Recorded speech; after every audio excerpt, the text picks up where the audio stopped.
দিলে হত্যা করতে চেয়েছে, যার কোনো অন্যায় নাই, যাকে একটা ভুয়া মামলা, অর্থ আত্মসাতের মামলা দিয়েছে। কত টাকার? মাত্র 3 কোটি টাকার। যেই টাকা আত্মসাৎ হয়নি, যেই টাকা ব্যাংকে 3 কোটি টাকা, প্রায় 2 কোটি টাকা, প্রায় 3 গুণ হয়ে 6 কোটি টাকা হয়েছে।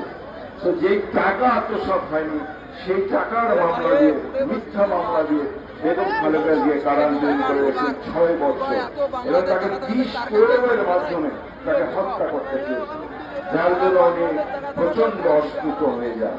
তাকে চিকিৎসা, বেসিক মানুষের নিড যেটা, সেই চিকিৎসা করার সুযোগ তারা দেয় বলে।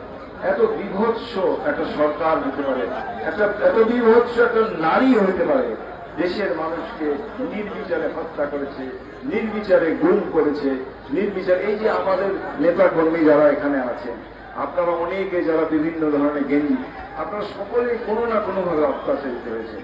হামলা, মামলা, গুম, খুন, বিভিন্ন ভাবে আপনারা